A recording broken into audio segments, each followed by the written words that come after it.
أعوذ بالله من الشيطان الرجيم. بسم الله الرحمن الرحيم. إن عدة الشهور عند الله 12 شهرا في كتاب الله يوم خلق السماوات والأرض منها 4 حرم ذلك الدين القيم فلا تظلموا فيهن أنفسكم وقاتلوا المشركين كافة كما يقاتلونكم كافة. قال تعالى أيضا: والفجر وليال عشر والشفع والوتر. صدق الله مولانا العظيم. وعن ابن عباس رضي الله عنهما عن النبي صلى الله عليه وسلم قال: ما من أيام العمل الصالح فيها أحب إلى الله من هذه الأيام. قالوا: يا رسول الله ولا الجهاد في سبيل الله؟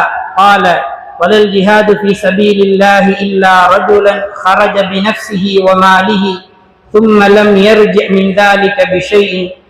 أخرجه أحمد وأبو داود أو كما قال عليه الصلاة والسلام.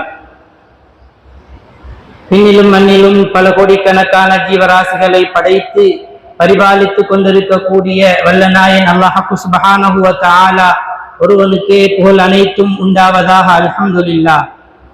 சலாத் எனும் கருணையும் சலாம் எனும் ஈடேற்றமும் என் உயிரிலும் மேலான கண்மணி முஹம்மதுல் முஸ்தபா ஸல்லல்லாஹு அலைஹி வஸல்லம் அன்னவர்கள் மீதும் அன்னவர்களின் வாழ்க்கை வழிமுறைகளை அணுவாக பின்பற்றி வாழ்ந்த உத்தம சஹாபாக்கள், தாபிஊன்கள், தபஉ தாபிஈன்கள், நாளை கியாமத்து நாள் வரைக்கும் இப்பூமியிலே வர இருக்கின்ற முஃமினான முஸ்லிமான ஆண்கள் பெண்கள் அனைவர்கள் மீதும் அல்லாஹ்வுடைய சலாத்தும் சலாமும் என்றென்றும் உண்டாவதாக என்று வேண்டிக் கொண்டதன் பின்னால், சூரியன் உதயமாகின்ற நாட்களில் சிறந்த நாள் என்று நபி அவர்களால் வர்ணிக்கப்பட்ட வெள்ளிக்கிழமை தினத்தில் ஜும்ஆவுடைய கடமையை நிறைவேற்றுவதற்காக வேண்டி அல்லாஹ்வுடைய மாளிகையிலே நவைத்துல் இஅ்திகாஃப ஃபி ஹாதல் மஸ்ஜிதி லில்லாஹி தஆலா, அல்லாஹ்வுக்காக வேண்டி இந்த பள்ளியிலே இஅ்திகாஃப் இருக்கிறேன் என்ற நல்ல நியத்தோடு வந்தமர்ந்திருக்கக்கூடிய அல்லாஹ்வின் நல்லடியார்களே, அருமை இஸ்லாமிய சகோதரர்களே, அல்லாஹ் சுப்ஹானஹு வ தஆலா அவனுடைய அருள்மறை திருக்குர்ஆனின் மூலமும் அருமை நபியுல்லாஹி ஸல்லல்லாஹு அலைஹி வஸல்லம் தங்களுடைய பொன்மொழிகள் போதனைகள் மூலமும் எந்தெந்த விடயங்களை எடுத்து நடக்குமாறு ஏவினார்களோ அந்த விடயங்களை எங்களால் முடிந்த அளவு எடுத்து நடந்து கொள்ளுமாறும், எந்தெந்த விடயங்களை விலகி தவிர்ந்து கொள்ளுமாறு எச்சரித்தார்களோ தடுத்தார்களோ அத்தகைய விடயங்களை எங்களால் முற்று முழுதாக விலகி தவிர்ந்து நடந்து கொள்ளுமாறு முதலில் எனக்கும் அப்பால் உங்களுக்கும் தக்வாவை கொண்டு வசியத் செய்து கொள்கிறேன். இத்தகுல்லாஹ். கண்ணியமான அல்லாஹ்வின் நல்லடியார்களே, அருமை இஸ்லாமிய சகோதரர்களே, உலகத்திலே பல கோடிக்கணக்கான படைப்புகளை படைத்த அல்லாஹ் அந்த படைப்புகளில் சிலவற்றை விட சிலவற்றை அல்லாஹ் சிறப்பித்து வைத்திருக்கிறார். இதே போன்றுதான் இடங்கள் எடுத்துக்கொண்டாலும் அதிலும் சில இடங்களை விட அல்லாஹ் சில இடங்களை சிறப்பாக்கி வைத்திருக்கிறார். இதே போன்றுதான் காலங்களை எடுத்துக்கொண்டாலும் இந்த காலங்களிலும் அல்லாஹ் தான் படைத்த காலங்களில் சிலவற்றை விட சிலவற்றை அல்லாஹ் சிறப்பாக்கி வைத்திருக்கிறான். கண்ணியமான அல்லாஹ்வின் நல்லடியார்களே, அருமை இஸ்லாமிய சகோதரர்களே, உலகத்திலே அதிகமான நபிமார்களையும் ரசூல்மார்களையும் அனுப்பி அல்லாஹ் அந்த நபிமார்கள் ரசூல்மார்களுள் உலுல் அஸ்ம்கள் என்று அல்லாஹ்வுடைய தீனுக்காக வேண்டி கூடுதலான கஷ்டங்களையும் துன்பங்களையும் சுமந்து கொண்டவர்கள் என்று அல்லாஹு தாலா 5 நபிமார்களை ரசூல்மார்களை அல்லாஹ் கூறுகிறான். இதே போன்றுதான் வானங்கள் பூமிகள் படைக்கப்பட்ட நாள் முதல் மாதங்களின் எண்ணிக்கை 12 என்று கூறி அல்லாஹ் அந்த 12 மாதங்களில் மின்ஹா அர்பஅத்துன் ஹுரும் 4 மாதங்களை அல்லாஹ் கண்ணியப்படுத்தி இருக்கிறான். அவ்வாறு அல்லாஹுவால் கண்ணியப்படுத்தப்பட்ட மாதங்களில் ஒரு மாதமாகிய துல் ஹிஜ்ஜா மாதத்திலே நாம் இருந்து கொண்டிருக்கிறோம். கண்ணியமானவர்களே, அல்லாஹ்வினால் சங்கைப்படுத்தப்பட்ட மாதங்கள் என்று பார்க்கின்ற போது இஸ்லாமிய மாத கணக்கில் 11வது மாதமாகிய துல்காஜா மாதமும் 12வது மாதமாகிய நாம் இருந்து கொண்டிருக்கக்கூடிய இந்த துல் ஹிஜ்ஜாவுடைய காலம் இதனை அடுத்து வரக்கூடிய இஸ்லாமிய புது வருடத்தின் முதலாவது மாதமாகிய முஹர்ரம் மாதமும் அதே போன்று 7வது மாதமாகிய ரஜப் மாதத்தையும் அல்லாஹு தஆலா கண்ணியப்படுத்தி இருக்கிறான். வருடத்திலே உள்ள அந்த 4 மாதங்களை இந்த காலகட்டங்களிலே ஜாஹிலியா காலம் முதல் இஸ்லாம் வருவதற்கு முன்னர் அந்த காலத்திலே இருந்து மக்கள் இந்த காலங்களை கண்ணியப்படுத்தியிருக்கிறார்கள். இந்த காலங்களிலே அவர்கள் யுத்தங்களிலே ஈடுபட மாட்டார்கள். கண்ணியமானவர்களை, இவ்வாறு அல்லாஹுவால் கண்ணியப்படுத்தப்பட்ட 4 மாதங்களில் ஒரு மாதம்தான் நாம் இருக்கக்கூடிய இந்த துல்ஹிஜ்ஜாவுடைய காலம். அது மாத்திரமல்ல, இந்த 4 மாதங்களிலும் சிறந்த மாதம் என்று பார்க்கின்ற போது அதிகமாக அறிஞர்களுடைய கருத்து, நாம் இருக்கக்கூடிய இந்த துல்ஹிஜ்ஜாவுடைய இந்த மாதம்தான் அந்த 4 மாதங்களிலும் சிறந்ததாக இருக்கிறது. அதிலும் விசேஷமாக நாம் இருக்கக்கூடிய இந்த ஆரம்ப கால பகுதிகள், துல்ஹிஜ்ஜா மாதத்தின் ஆரம்ப 10 தினங்கள் உலகத்திலே வருடத்திலே உள்ள நாட்களிலே மிகவும் சிறந்த நாளாக இருக்கிறது என்பதாக நபி அலைஹிஸ்ஸலாம் எங்களுக்கு சொல்லி காட்டியிருக்கிறார்கள். கண்ணியமானவர்களே, நாம் இருக்கக்கூடிய இந்த துல்ஹிஜ்ஜா மாதத்தின் ஆரம்ப 10 தினங்கள் சிறந்ததா அல்லது ரமலானுடைய காலத்திலே வரக்கூடிய இறுதி 10 தினங்கள் சிறந்ததா என்று இமாம்கள் பேசுகின்ற போது அல்லாமா இப்னு தைமியா ரஹிமஹுல்லாஹ் அவர்கள் சொல்கிறார்கள், பகல் காலங்களை எடுத்துக்கொண்டால் நாம் இருக்கக்கூடிய இந்த துல்ஹிஜ்ஜாவுடைய இந்த 10 தினங்கள் தான் வருடத்திலே மிகவும் சிறந்த பகல் காலமாக இருக்கிறது. இதே போன்று இரவு காலம் என்று வருகின்ற போது சங்கையான ரமலான் மாதத்தில் பிந்திய பகுதியிலே வரக்கூடிய அந்த 10 இரவுகளும் உலகத்திலே சிறந்த இரவுகளாக இருக்கிறது. ஏனென்றால் அதிலேதான் அல்லாஹு தஆலா சங்கையான லைலத்துல் கத்ரை வைத்திருக்கிறான் என்பதனால். எனவே நாம் இருக்கக்கூடிய இந்த காலம் மிகவும் சிறந்த காலம். கண்ணியமானவர்களே, அல்லாஹு தஆலா பரிசுத்த குர்ஆனிலே பல விடயங்களிலே அல்லாஹ் சத்தியம் செய்து கூறியிருக்கிறான். அவ்வாறு அல்லாஹுவால் சத்தியம் செய்யப்பட்ட ஒவ்வொரு விடயங்களும் எவ்வாறு சத்தியம் செய்த அல்லாஹ் உயர்வானவனோ கண்ணியமானவனோ சங்கையானவனோ, இதே போன்றுதான் அந்த அல்லாஹ்வினால் சத்தியம் செய்யப்பட்ட ஒவ்வொரு பொருட்களும் ஒவ்வொரு இடங்களும் காலமும் கண்ணியமானது, பரிசுத்தமானது. அல்லாஹு தஆலா சூரத்துல் ஃபஜ்ரிலே கூறுகின்ற போது, வல் ஃபஜ்ர், விடியற்காலையின் மீது சத்தியமாக, வலயாலின் அஷ்ர், 10 இரவுகள் மீது சத்தியமாக என்று அல்லாஹு தஆலா சத்தியமிட்டு கூறுகிறான். இந்த 10 இரவுகள் அல்லது 10 நாட்கள் என்பது அதிகமான தஃப்சீருடைய உலமாக்களுடைய கருத்து துல்ஹிஜ்ஜாவுடைய ஆரம்பத்திலே வரக்கூடிய இந்த 10 தினங்கள் தான் என்று அதிகமான தஃப்சீருடைய உலமாக்கள் கூறுகிறார்கள். கண்ணியமானவர்களே, நாம் இருக்கக்கூடிய இந்த காலப்பகுதி உலகத்தின் 4 பகுதிகளில் இருந்தும் அல்லாஹுடைய வீட்டை ஹஜ் செய்வதற்காக வேண்டி ஹாஜிகள் சென்று அமல்களிலே ஈடுபடக்கூடிய ஹஜ்ஜுடைய காலமாக இருக்கிறது.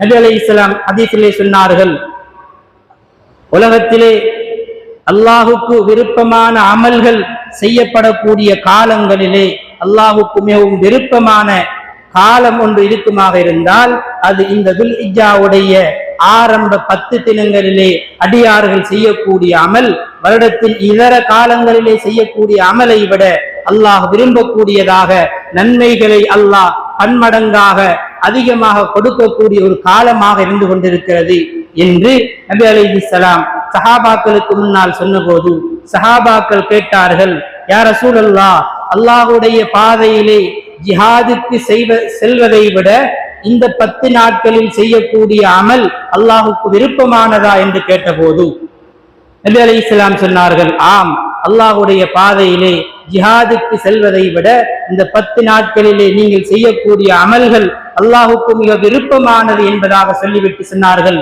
ஆனால் ஒரு மனிதர் அல்லாஹுடைய பாதையிலே தன்னுடைய உயிரையும் தன்னுடைய பொருளாதாரத்தையும் எடுத்துக்கொண்டு அல்லாஹுடைய பாதையிலே சென்று அவரும் திரும்பவில்லை, அவருடைய பொருளாதாரமும் அல்லாஹுடைய பாதையிலே முழுமையாக செலவழிக்கப்பட்டு அதுவும் திரும்பவில்லை, அவரும் திரும்பவில்லை, இப்படியான ஒரு நபரை தவிர இதர அனைத்து அமல்களை விடவும் அல்லாஹுக்கு இந்த 10 தினங்களிலே செய்யக்கூடிய அமல்கள் மிக விருப்பமானதாக இருக்கிறது என்பதாக நபி அலைஹிஸ்ஸலாம் சொன்னார்கள். கண்ணியமானவர்களே, அவ்வாறு அல்லாஹ் இந்த 10 தினங்களை சிறப்பிப்பதற்கு அதிலே என்ன விசேஷ தன்மைகள் இருக்கிறது?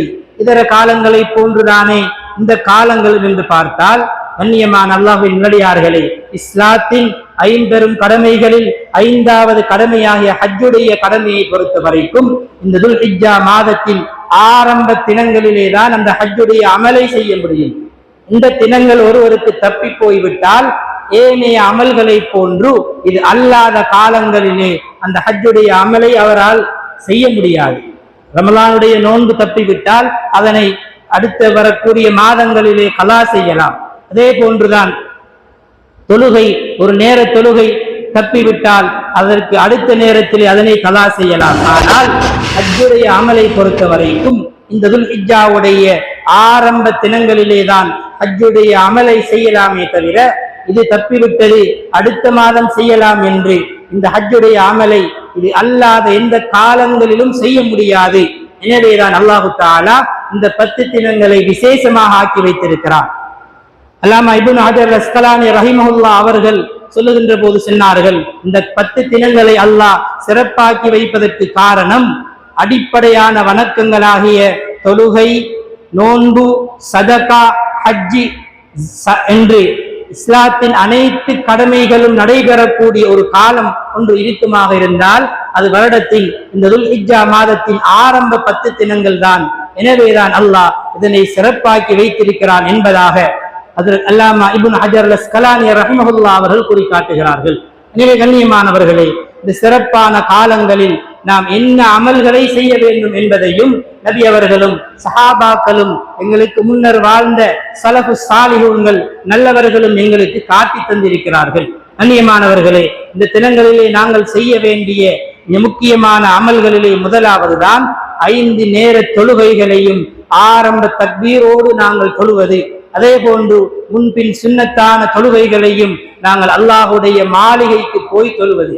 கண்ணியமானவர்களே, தொழுகையை பொறுத்த வரைக்கும் வெறுமனே துல்ஹிஜ்ஜா மாதத்தோடு மாத்திரமல்ல, ஒரு முஸ்லிம் அவர் பருவ வயதை அடைந்ததில் இருந்து மரணிக்கின்ற வரை அவர் மீது தொழுகை கடமையாக இருக்கிறது. எந்த நிலையிலும் தொழுகையை விடுவதற்கு இஸ்லாம் எங்களுக்கு அனுமதி தரவில்லை. அவரால் நின்று கொண்டு தொழ முடியாவிட்டால் உட்கார்ந்து தொழ வேண்டும், உட்கார்ந்தும் தொழ முடியாவிட்டால் படுத்து கொண்டு தொழ வேண்டும். அதற்கும் மேலாவிட்டால் உள்ளத்தால் அவர் நான் தொழுகிறேன் என்ற எண்ணத்தோடு அந்த தொழுகையை நிறைவேற்ற வேண்டும் என்று எந்த சந்தர்ப்பத்திலும் தொழுகையை விடுவதற்கு இஸ்லாம் எங்களுக்கு அனுமதி தரவில்லை. ஒருவர் முஸ்லிமுக்கும் அல்லாஹுவை மறுத்து வாழக்கூடிய காபிருக்கும் மத்தியிலே உள்ள வித்தியாசம் தொழுகையாகும். எனவே தொழுகை எல்லா காலங்களிலும் செய்யப்பட வேண்டியது. முக்கியமாக விசேஷமாக இது போன்று அல்லாஹு தஆலா நன்மைகளை கூடுதலாக தரக்கூடிய காலங்களிலே பரலான தொழுகைகளோடு மாத்திரம் சுருக்கிக் கொள்ளாமல் முன்பின் சுன்னத்தான தொழுகைகள், தஹஜ்ஜத் தொழுகை, துஹா தொழுகை போன்ற சுன்னத்தான தொழுகைகளுக்கும் நாங்கள் முக்கியத்துவம் கொடுத்து நிறைவேற்ற வேண்டிய ஒரு காலமாக இருக்கிறது. எனவே ஐங்கால தொழுகைகளில் முக்கியமாக நாங்கள் அல்லாஹ்வுடைய பள்ளி வாயிலுக்கு சென்று அந்த 5 நேர தொழுகைகளையும் நிறைவேற்றுகின்ற விடயத்திலே நாங்கள் முக்கியத்துவம் செலுத்த வேண்டும். இரண்டாவது, இந்த காலப்பகுதியிலே நாங்கள் செய்ய வேண்டிய அமல்களிலே மிக முக்கியமானதுதான் முடியுமானவர்கள் துல்ஹிஜ்ஜா மாதத்தின் ஆரம்ப அந்த தலைப்பிறை கண்டதிலிருந்து பெருநாள் தினமாகிய 10வது தினம் வரைக்கும் அரஃபாவுடைய நோன்பு வரைக்கும் 9 நாட்கள் தொடராக நோன்பு நோட்பதும் நபி அலைஹிஸ்ஸலாம் அவர்கள் தங்களுடைய வாழ்க்கையில் தவறாது பின்பற்றிய ஒரு சுன்னத்தான விடயமாக இருக்கிறது. நபி அலைஹிஸ்ஸலாம் அவர்களுடைய மனைவி ஹப்ஸா ரலியல்லாஹு அன்ஹா அவர்கள் அறிவிக்கிறார்கள், அருமை நபியுல்லாஹி ஸல்லல்லாஹு அலைஹி வஸல்லம் அவர்கள் தன்னுடைய வாழ்நாளிலே ஆஷூராவுடைய அந்த முஹர்ரம் மாதத்தின் 10வது தினத்திலே வரக்கூடிய ஆஷூராவுடைய நோன்பை நபி அவர்கள் தவறாது வளமையாக நோக்கக்கூடியவர்களாக இருந்திருக்கிறார்கள். இரண்டாவது, இந்த துல்ஹிஜ்ஜா மாதத்தின் ஆரம்ப 9 தினங்களிலும் நபி அலைஹிஸ்ஸலாம் விடுபடாமல் சுன்னத்தான நோன்பை நோக்கக்கூடியவர்களாக இருந்திருக்கிறார்கள். அதே போன்றுதான் மூன்றாவது, ஒவ்வொரு மாதத்திலும் 3 தினங்கள் நபி அலைஹிஸ்ஸலாம் அவர்கள் விடுபடாமல் நோன்பு நோக்கக்கூடியவர்களாக இருந்திருக்கிறார்கள் என்று நபி அலைஹிஸ்ஸலாம் அவருடைய மனைவி ஹப்ஸா ரலியல்லாஹு அன்ஹா அவர்கள் அறிவிக்கக்கூடிய ஹதீஸ் பதிவு செய்யப்பட்டிருக்கிறது. எனவே கண்ணியமானவர்களே, முடியுமானவர்கள் 9 தினங்களிலும் நோன்பு நோற்றுக் கொள்வது, அவ்வாறு முடியாதவர்கள் திங்கள், வியாழன் என்று அந்த தினங்களிலாவது அல்லது அந்த 9 தினங்களில் தனக்கு முடியுமான தினங்களிலே நோன்பை நோற்றுக் கொள்வது. கண்ணியமானவர்களே, சில ஹதீஸ்களிலே பதிவு செய்யப்பட்டிருக்கிறது, இந்த துல்ஹிஜ்ஜாவுடைய இந்த நாட்களிலே நோக்கப்படக்கூடிய சுன்னத்தான ஒரு நோன்புக்கு அல்லாஹு தஆலா முழு வருடமும் நோன்பு நோற்ற நன்மையை வைத்திருக்கிறார் என்று நபி அலைஹிஸ்ஸலாம் சொன்னார்கள்.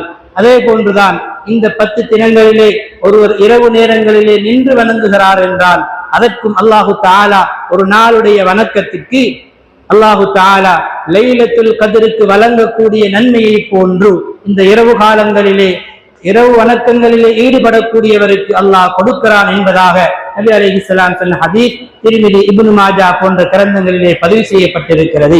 எனவே கண்ணியமானவர்களே, முடியுமானவர்கள் இந்த நாட்களிலே முழுமையாக நோன்பு நோற்றுக் கொள்வது சிறந்தது. இயலாதவர்கள் தங்களால் முடியுமான நாட்கள் அல்லது ஆக குறைந்தது இந்த மாதத்தின் 9வது நாளாகிய வரக்கூடிய புதன்கிழமை மே மாதம் 27ஆம் தேதி அரஃபாவுடைய நாளாக இருக்கிறது. அதற்கு அடுத்து வரக்கூடிய வியாழக்கிழமை பெருநாளுடைய தினமாக இருக்கிறது. எனவே பெருநாளுடைய தினத்திற்கு முதல் வரக்கூடிய அந்த புதன்கிழமை ஒரு நாள் அரஃபாவுடைய நோன்பை நோட்பதனூடாக நபி அலைஹிஸ்ஸலாம் சொன்னார்கள், அஹ்தஸிபு அலல்லாஹி அய்யுகஃபிர ஸனத்தல்லதி கப்லா வஸ்ஸனத்தல்லதி பஅதா.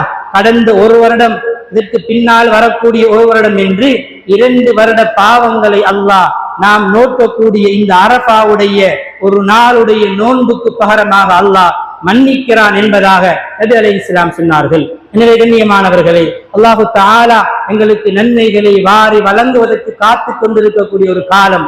நாம் பிடிக்கக்கூடிய ஒரு சுன்னத்தான நோன்புக்கு எங்களுடைய 2 வருடங்களுடைய பாவங்களை அல்லாஹ் மன்னிப்பதற்கு காத்து கொண்டிருக்கிறான்.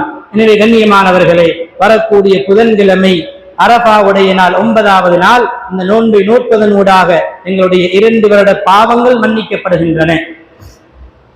கண்ணியமான அல்லாஹ்வின் நல்லடியார்களே, அருமை இஸ்லாமிய சகோதரர்களே, எங்களுக்கு மத்தியிலே வரக்கூடிய ஒரு சந்தேகம்தான், அரஃபாவுடைய நோன்பு என்பது அது எப்போது நோக்கப்பட வேண்டும்? ஹாஜிகள் அரஃபா மைதானத்திலே இருக்கின்ற அந்த சந்தர்ப்பத்திலே நாம் இலங்கையிலே நோன்பு நோக்க வேண்டுமா, அல்லது எங்களுடைய நாட்டிலே பிறை கண்டதிலிருந்து 9வது தினம் எப்போது வருகிறதோ அந்த நாளையிலே நோன்பு நோட்பதா என்று பலர்களுக்கு பல சந்தேகங்கள் வரக்கூடும். கண்ணியமானவர்களே, அரஃபா என்பது அரபு அகராதியிலே பார்த்தால் அதிலே அரஃபா என்பதற்கு எழுதியிருக்கிறார்கள் துல்ஹிஜ்ஜா மாதத்தின் 9வது நாளுக்கு செல்லப்படக்கூடிய பேருதான் அரஃபாவே தவிர ஹாஜிகள் அரஃபா மைதானத்திலே நிற்கக்கூடிய நாளுக்கு சொல்லக்கூடிய பெயர் அல்ல. கண்ணியமானவர்களே, எங்களுக்கு ஒரு நாளைக்கு முதல் சவுதியிலே பிறை கண்டிருந்தார்கள் என்றால் நாங்கள் இங்கே அவர்கள் 9வது நாள் அரஃபா மைதானத்திலே இருக்கின்ற போது பிறை எங்களுக்கு ஒரு நாள் பிந்தி வந்ததன் காரணமாக அன்று எங்களுக்கு 8வது நாளாக இருக்கும். அடுத்த நாள் ஹாஜிகள் 10வது பெருநாளுடைய தினத்திலே இருக்கின்ற போது அதுதான் எங்களுக்கு நாங்கள் கண்ட பிறை கணக்கின்படி 9வது நாளாக இருக்கிறது. எனவே நன்றாக நாங்கள் விளங்கிக் கொள்ள வேண்டும், அரஃபா என்பது பிறை கண்டதில் இருந்து வரக்கூடிய 9வது நாளுக்கு பேர். நாங்கள் புதன்கிழமை அரஃபாவுடைய நோன்பை நோற்றிருப்போம். அதே நாளிலே சவுதியிலே அவர்கள் பெருநாள் கொண்டாடி கொண்டிருப்பார்கள். கண்ணியமானவர்களே, நாங்கள் சவுதியிலே கண்ட அந்த பிறையை வைத்து நாங்கள் அமல் செய்ய தேவையில்லை.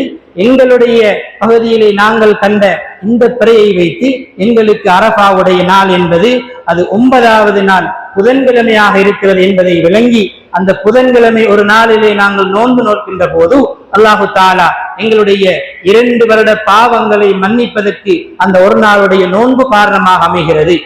அதே போன்றுதான் கண்ணியமான அல்லாஹ்வின் நல்லடியார்களே, அருமை இஸ்லாமிய சகோதரர்களே, இந்த துல்ஹிஜ்ஜா மாதத்தின் ஆரம்ப 10 தினங்களிலே நாங்கள் செய்ய வேண்டிய அமல்களிலே மிக முக்கியமான 3வது அமல் அல்லாஹ்வுடைய வேதத்தை ஓதுவதிலே நாங்கள் அதிக கவனம் செலுத்த வேண்டும். பரிசுத்த குர்ஆனை ரமலானுடைய காலங்களிலே எவ்வாறு அதிகம் கவனம் செலுத்தி நாங்கள் ஓதுவோமோ அதே போன்று இந்த துல்ஹிஜ்ஜா மாதத்தின் ஆரம்ப 10 தினங்களும் கூடுதலாக நேரங்களை கொடுத்து அல்லாஹ்வுடைய குர்ஆனை ஓதுவதற்கு நாங்கள் கழிக்க வேண்டும். ஹதீஸிலே வந்திருக்கிறது, நபி அலைஹிஸ்ஸலாம் சொன்னார்கள், அஃலலு இபாதத்தி உம்மதி திலாவத்தில் குர்ஆன், என்னுடைய உம்மத் செய்யக்கூடிய வணக்க வழிபாடுகளிலே மிகவும் சிறந்தது அல்லாஹுடைய வேதத்தை ஓதுவதாகும். எனவே இந்த காலப்பகுதியிலே அதிகமாக நாங்கள் அல்லாஹுடைய குர்ஆனை ஓதுவதற்கு நேரங்களை செலுத்த வேண்டும்.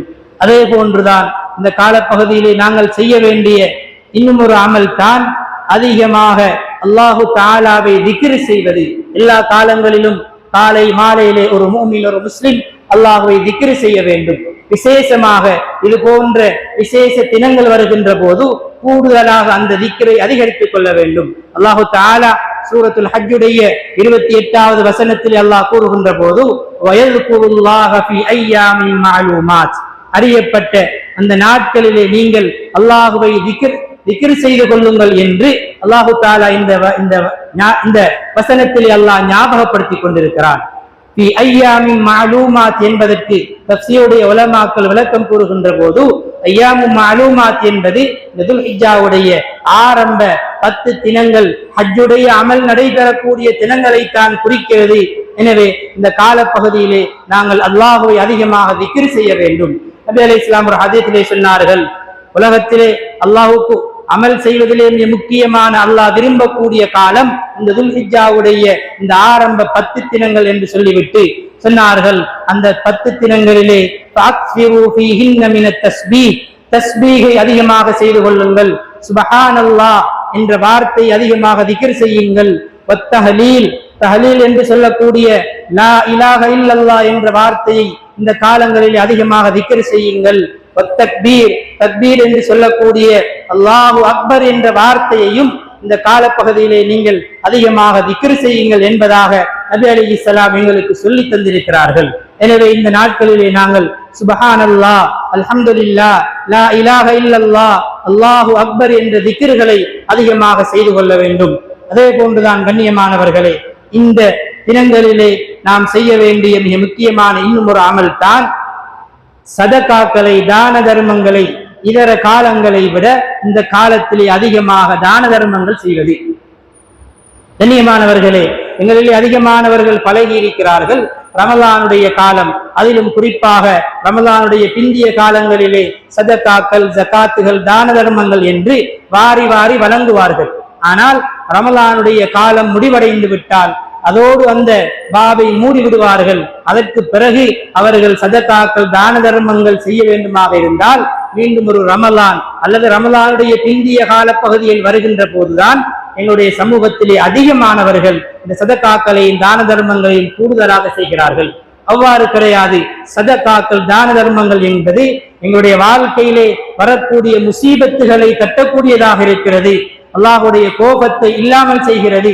நபி அலைஹிஸ்ஸலாம் சொன்னார்கள், அஸ்ஸதகத்து ரத்துல் பலா, சதகா செய்வது அல்லாஹுடைய அஸ்ஸதகத்து ரத்துல் பலா, எங்களுடைய வாழ்க்கையிலே வரக்கூடிய சோதனைகள், பலாய் முசீபத்துகளில் இருந்து எங்களுக்கு பாதுகாப்பாக அமைகிறது.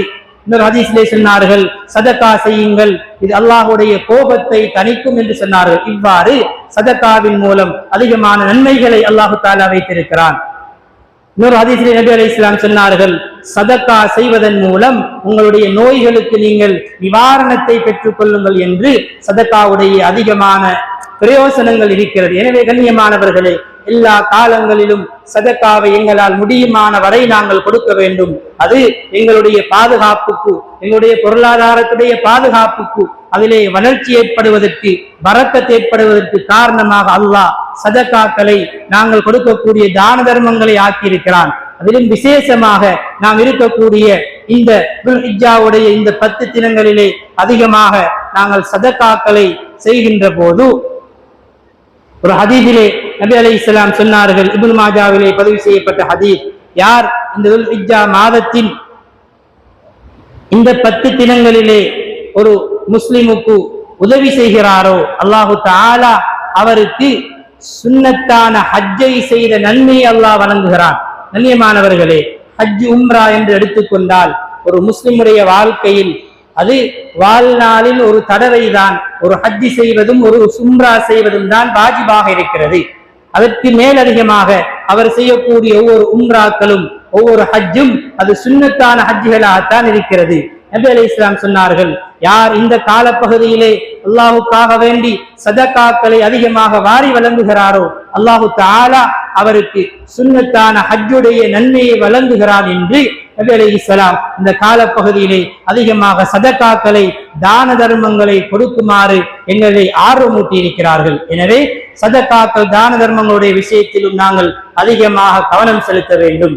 அதே போன்றுதான் கண்ணியமானவர்களே, இந்த காலப்பகுதியிலே நடைபெறக்கூடிய இன்னும் ஒரு முக்கியமான அமல் தான் உதுஹியா என்று சொல்லக்கூடிய அமல். ஹஜ்ரத் இப்ராஹிம் அலைஹிஸ்ஸலாம் அவர்களும் அவருடைய மனைவி ஹாஜர் அலைஹிஸ்ஸலாம் அவர்களும் அவருடைய மகன் இஸ்மாயில் அலைஹிஸ்ஸலாம் அவர்களும் செய்த தியாகத்தின் வெளிப்பாடு அல்லாஹு தஆலா அதனை கபூல் செய்து அல்லாஹு தஆலா கியாமத் நாள் வரைக்கும் அவர்கள் செய்த ஒவ்வொரு அமலையும் நாங்கள் செய்யக்கூடிய அமலாக ஹஜ்ஜுடைய ஃபர்லான விடயமாக அல்லாஹ் ஆக்கி வைத்திருப்பது போன்று இப்ராஹிம் அலைஹிஸ்ஸலாம் தன்னுடைய மகனை அறுத்து பலியிட முன் வந்து அல்லாஹு தஆலா சுவர்க்கத்திலே இருந்து ஆட்டை இறக்கி இப்ராஹிம் அலைஹிஸ்ஸலாம் அவர்கள் குர்பானி கொடுத்த அந்த அமலை அல்லாஹ் கபூல் செய்ததன் வெளிப்பாடு கியாமத் நாள் வரைக்கும் இந்த உதுஹியாவுடைய குர்பானியுடைய அமலை அல்லாஹ் நபியுடைய உம்மத்தாகி எங்களுக்கு அல்லாஹ் சுன்னத்தாக்கி வைத்திருக்கிறார்.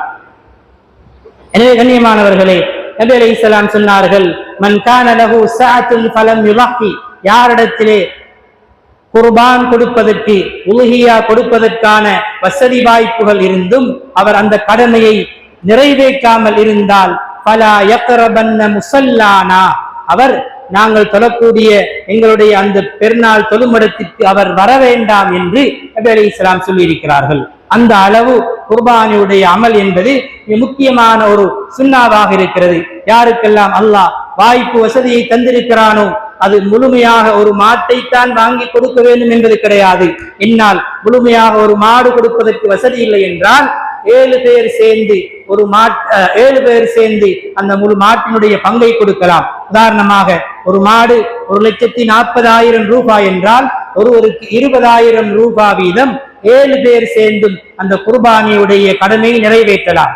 முழுமையாக நிறைவேற்ற முடியாதவர்கள் இவ்வாறு ஒரு பங்காகவோ அல்லது 2 பங்காகவோ தங்களால் முடியுமான அளவு இந்த குர்பானியுடைய அமலை செய்வதும் இந்த காலங்களிலே நாம் செய்ய வேண்டிய முக்கியமான ஒரு சுன்னாவாக இருக்கிறது. அதே போன்றுதான் கண்ணியமானவர்களே, குர்பான் கொடுப்பதற்கு நியத்து வைத்தவர்கள் துல்ஹஜ் மாதத்தின் பிறை கண்டதிலிருந்து அந்த குர்பானியுடைய பிராணியை அறுக்கின்ற வரைக்கும் அவர்களுடைய முடிகளையும் அவர்களுடைய நகங்களையும் வெட்டாமல் இருப்பதும் இந்த காலப்பகுதியிலே நாங்கள் கடைபிடிக்க வேண்டிய கட்டாயமான ஒரு அமலாக ஒரு சுன்னத்தாக இருக்கிறது. சிலர்கள் கேட்டார்கள், நான் ஆரம்பத்திலே எனக்கு உலுஹியா கொடுக்கின்ற நியத்தி கிடையாது, ஆனால் பிறை 5 அல்லது பிறை 6 தான் எனக்கு நியத்து வருகிறது, நான் உலுஹியாவை முழுமையாகவோ அல்லது ஒரு 2 பங்குகளாகவோ கொடுக்க வேண்டும் என்று நியத்து வருகிறது. ஆனால் அந்த முதலாம் தலைப்பிறையிலிருந்து முடிவெட்டுதல் நாங்கள் வெட்டுதல் என்ற சுன்னாவை நான் பின்பற்றவில்லை என்றால் எந்த தவறும் கிடையாது. கண்ணியமானவர்களே, ஒருவருக்கு எந்த திகதியிலே இருந்து அந்த நியத்து வருகிறதோ அதன் பின்னர் அன்றிலிருந்து, உதாரணமாக பிறை 5 தான் ஒருவருக்கு குர்பான் முழுமையாகவோ அல்லது பகுதியாகவோ கொடுக்க வேண்டும் என்று நியத்து வந்தால் அந்த நியத்து வைத்த அந்த தினத்திலிருந்து அவருடைய குர்பானியுடைய பிராணியை அறுக்கும் வரை அவர் முகம், அதாவது தன்னுடைய தலைமுடியை அல்லது உடம்பிலே இருக்கக்கூடிய முடிகளை வெட்டுவது, நகங்களை வெட்டுவது போன்ற அந்த விடயங்களிலே இருந்து பாதுகாப்பாக இருந்தால் போதுமானதாகும் என்பதையும் நாம் விளங்கிக் கொள்ள வேண்டும். அதே போன்று கண்ணியமானவர்களே, இந்த காலப்பகுதியிலே பெருநாள் தினங்களிலே நாங்கள் செய்ய வேண்டிய முக்கியமான ஒரு அமல் தான் உலுஹியாவுடைய அமல்.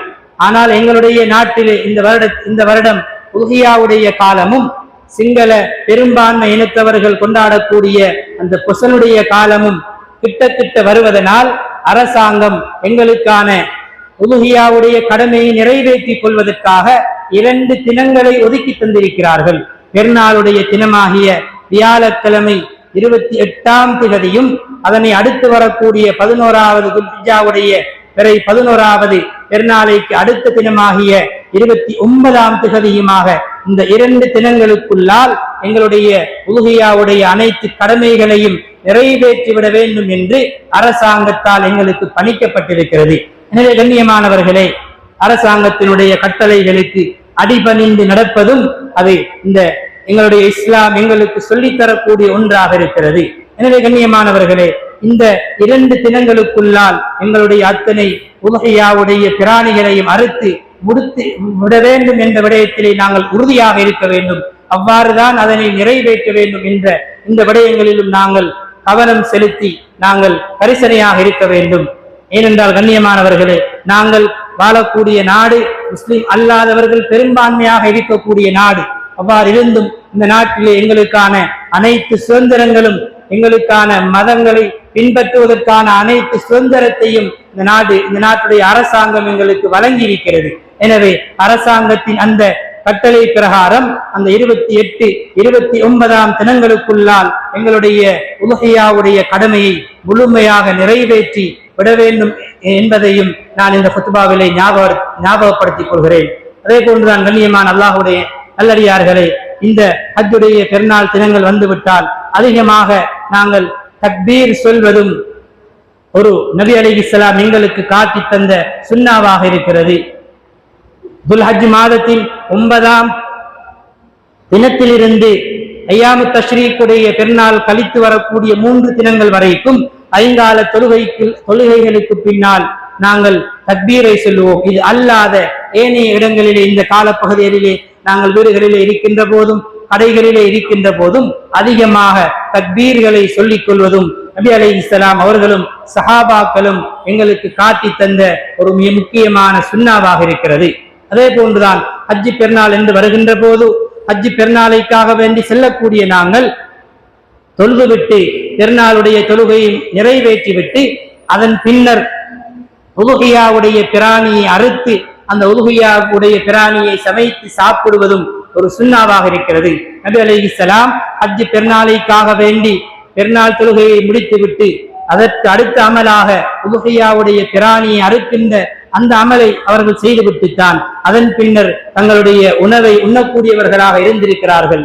எனவே இந்த விடயங்களை நாங்கள் கவனத்தில் கொண்டு இந்த அல்லாஹுக்கு மிக விருப்பமான இந்த காலப்பகுதியிலே என்னென்ன அமல்களை செய்யுமாறு நபி அலைஹிஸ்ஸலாம் அவர்கள் எங்களுக்கு காட்டி தந்தார்களோ, எங்களுடைய முன்னோர்கள் நல்லவர்கள் எங்களுக்கு காட்டி தந்தார்களோ, அந்த அமல்களை அதிக கவனம் கொடுத்து நாங்கள் செய்வதோடு முக்கியமாக அந்த 9வது நாள் அரஃபாவுடைய அந்த நோன்பை கட்டாயமாக நோற்று அந்த ஒரு நோன்பினூடாக 2 வருட பாவங்களை அல்லாஹ் மன்னிக்கக்கூடிய அந்த நல்லவர்கள் கூட்டத்திலே ஆகுவதற்கு வல்லவன் அல்லாஹ் நம் அனைவருக்கும் தௌபீக் செய்வானாக. அல்லாஹ் என்னுடைய பாவங்களை மன்னிப்பாயாக. உனக்கு விருப்பமான இந்த காலப்பகுதியிலே வாழ்கிறோம். யா அல்லாஹ், உனக்கு விருப்பமான அமல்களை அதிகமாக செய்வதற்கு நீ தௌபீக் செய்வாயாக. அரஃபாவுடைய நோன்பை நோற்று அதனுடைய முழு சவாபையும் அடைந்தவர்களாக எங்களை நீ ஆக்குவாயாக. எங்களுடைய உலக வாழ்க்கை உனக்கு விருப்பமான முறையிலே கழிப்பதற்கு தௌபீக் செய்வாயாக. உன்னுடைய இறுதி முடிவை நல்லதாக்குவாயாக. மேலான லா இலாஹ இல்லல்லாஹ் முஹம்மது ரசூலுல்லாஹ் என்ற கலிமாவை மொழிந்த நிலையிலே எங்களுடைய உயிர்களை கைப்பற்றுவாயாக. யா அல்லாஹ், மேலான ஜன்னத்துல் ஃபிர்தௌஸுல் ஆலாவை நம் அனைவருக்கும் நசீபாக்குவாயாக. வ ஆகிரு தஅவானா அனில் ஹம்துலில்லாஹி ரப்பில் ஆலமீன்.